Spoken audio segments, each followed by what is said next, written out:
She ran into Megan at a Thursday farmer's market, which was not where she'd expected to have her life reorganized.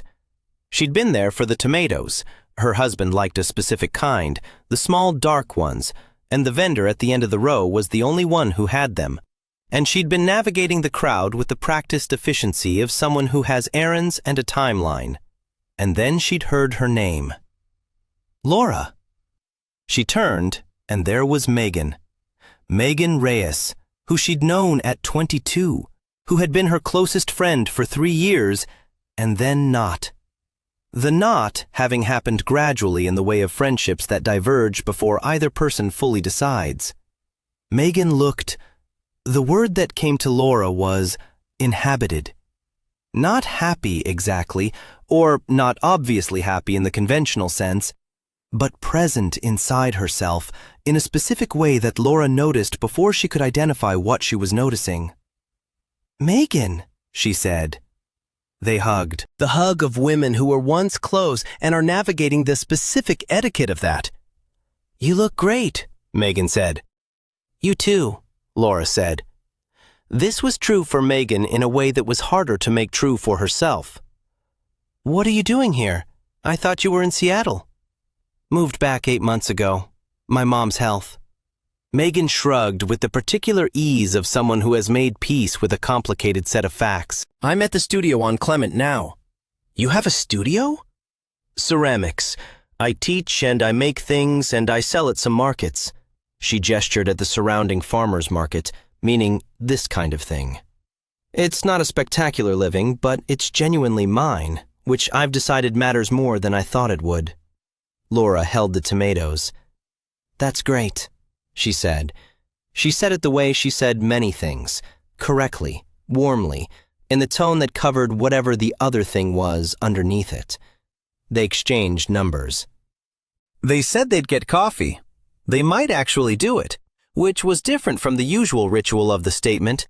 Something in Megan's face suggested she meant it. Laura drove home with the tomatoes and made dinner and ate with her husband Daniel, who asked about her day, and she described the market and the crowd and mentioned running into someone she used to know. And then the conversation moved on. She did the dishes. She stood at the sink and thought about the word inhabited. Her name was Laura. She was 39. She worked in HR for a hospital network, which was a job she'd chosen in her mid-20s because it was stable and respected and had a clear trajectory. And she was good at it, in the way that people are good at things they've applied themselves to diligently. She was not, she had to be honest with herself, particularly interested in it. She'd stopped being interested in it around 34, but had not done anything about this because doing something about it would have required deciding what she actually wanted, which was a question she'd gotten out of the habit of asking. She lived in a house in a neighborhood that was widely considered desirable. She and Daniel had been married for 9 years. He was a reasonable man, considerate, employed, not unkind. Their marriage had the texture of a well-maintained road, smooth, functional, not particularly scenic. She'd told herself for several years that this was maturity, that expecting life to be scenic was adolescent, and she'd grown out of it, and what she had was good, which it was, objectively. She stood at the sink and thought about Megan's face.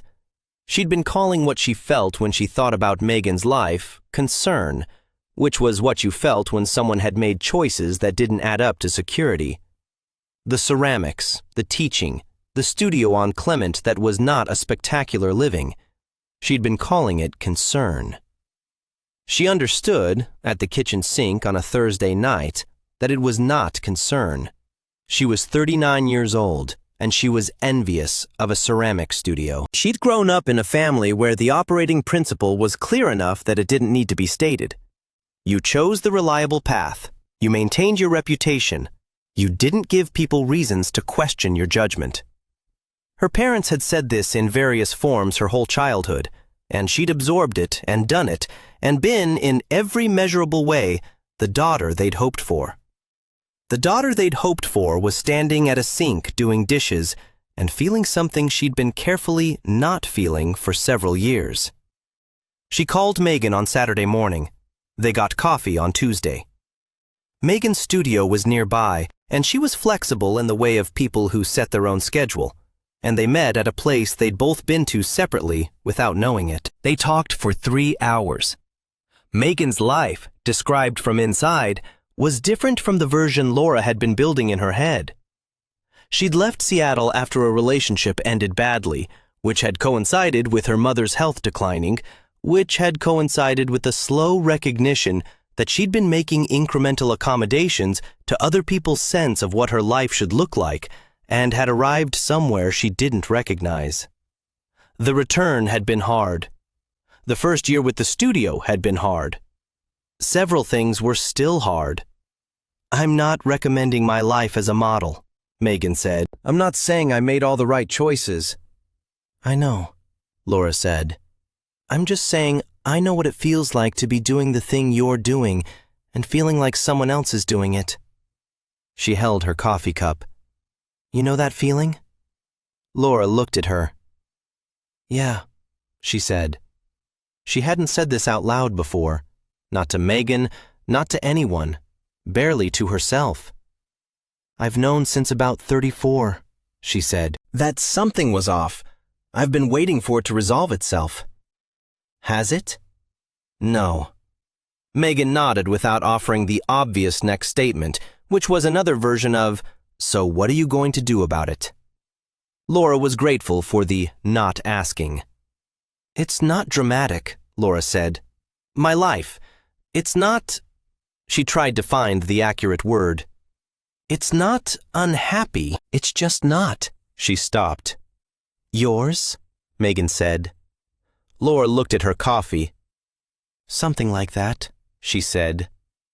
She drove to her parents' house the following Sunday, which she did most months. Her father was 71, her mother 68. They lived in the house she'd grown up in, and the visits had the comfortable repetition of something practiced over many years. Lunch. The kitchen. Her mother's specific dishes. Her father in his chair afterward with the newspaper. Conversation that covered the expected topics. Her mother was telling a story about a neighbor when her father said, not to the story, just to the air, "I almost went to Italy." Her mother stopped. "When?" Laura said. "Before I met your mother. I was 26. I'd been offered a position, teaching English. 2 years." He was looking at the newspaper but not reading it. "I'd already decided to go." "You never mentioned this," Laura said. "Your grandfather was against it." He folded the newspaper. "He thought it was impractical. That it would take me off the right track at a critical time." He said it in a specific way that meant the conversation was over. He looked at the paper. "I didn't go." Laura's mother had been quiet through this. She looked at her husband with an expression Laura couldn't fully read. "Do you regret it?" Laura asked. He considered the question. Her father was not a man who dismissed questions. "I don't regret your mother," he said. "I don't regret you, the life we made." He paused. "But I've thought about Italy. For 45 years I've thought about it. Not with—" he seemed to search for the accurate word, "not with bitterness, just as a fact, that there was a door and I didn't open it, and I'll never know what was behind it." He looked at Laura. "Your grandfather was right that it was risky. He wasn't right that risk was the only thing that mattered." The room was quiet. Her mother said, "He told me about Italy. When we were dating, I always felt—" She stopped. "I always felt that it was something he gave up partly for the life that included me, and that I owed him something for that." She looked at her hands. "Though he never said so." "I never meant it that way," her father said. "I know," her mother said, "but I felt it." Laura drove home in the specific state that follows a conversation you didn't expect, when the information rearranges something. Her father had wanted Italy. He'd wanted it at 26 and not gone, and had thought about it for 45 years, quietly, without making it anyone else's problem, which was itself a kind of answer to a question Laura hadn't known to ask. She'd spent 39 years trying not to disappoint a family that had its own disappointments it had never mentioned. Here's the thing about choosing the safe path. Sometimes you choose it for people who would have, if asked, given you different advice. And sometimes the path is safe for everyone except the person walking it. Stay with this one. And subscribe if this is where you come for stories like this. She sat with it for 2 weeks. She was not a person who acted quickly on things, and she didn't intend to act quickly on this. She wasn't planning a dramatic exit from anything. The idea of a dramatic exit felt like someone else's story, not hers. What she was planning was smaller and harder. She was planning to tell the truth to herself, in specific terms, about what she wanted. Not in a journal. She'd tried journals, and they'd felt like performance. In a conversation with herself that she conducted while driving, while doing dishes, while lying awake in the particular way she'd been lying awake for 5 years. What did she want? Not the approved version. Not the version that made sense given her background and her training and her family's organizing principles. The other version. The one she'd been editing out. She wanted to be interested in her work. She wanted to do something that required her specific way of thinking, which was careful and methodical and good at patterns, but applied to something she actually cared about. She didn't know exactly what that was yet. She knew it wasn't her current job. She wanted her marriage to be different. Not ended necessarily. She wasn't sure about that. She wasn't ready to be sure about that. But different in the specific way of something that has been smooth and functional and has forgotten to be alive. She didn't know if it could be different. She hadn't tried to make it different because trying required saying what she wanted, which required knowing, which she'd been avoiding. She wanted to find out what it was like to want things without immediately filtering them through what they'd look like. She called Megan on a Saturday. "I need to say something to someone," she said, "that I haven't said out loud yet." "Go ahead," Megan said. "I've been living a life that I chose because it would be acceptable," Laura said. "And I think I've been calling the acceptability correctness. But it's not the same thing." She paused. "I don't know what to do about it yet, but I'm going to stop pretending I don't know it." Megan was quiet for a moment. "That's not a small thing," she said. "No," Laura said. "It's not." She told Daniel that weekend. Not the full geography of it, some of it she didn't have the words for yet, but enough. She told him that she'd been numb in a specific way for a few years, and that she'd been pretending she wasn't, and that she wanted to try something different. She didn't know exactly what different looked like.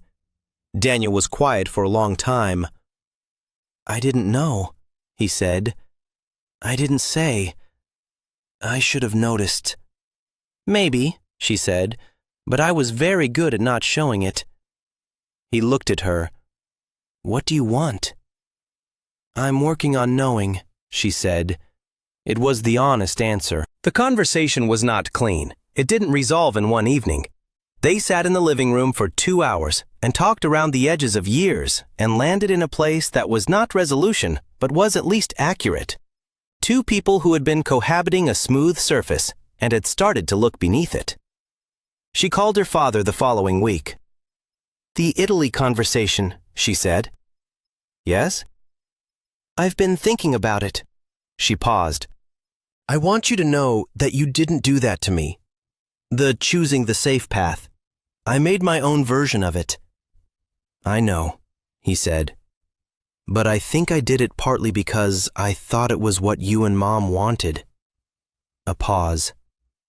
"We wanted you to be okay," he said. "We maybe communicated that as don't take risks, which—" He stopped. "Which isn't the same thing." "No," she said. "It's not." "Are you okay?" he asked. "I'm figuring it out," she said. "I think that's different from okay, but better than what I was doing." He said, "Good." He said it the way he said things that mattered, briefly, without decoration, with all the weight in the word. She started looking into other directions for her work. Not quitting. She wasn't going to quit impulsively. That wasn't who she was.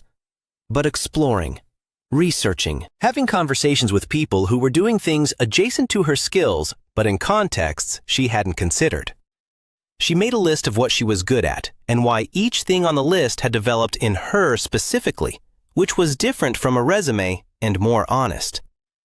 She met Megan for coffee twice more in the following months. Megan was not a model for her life. She understood this. Their paths were different. What Megan had built worked for Megan in ways specific to Megan. But Megan was evidence of something Laura needed. Evidence that you could survive the departure from the expected path. That the world didn't end.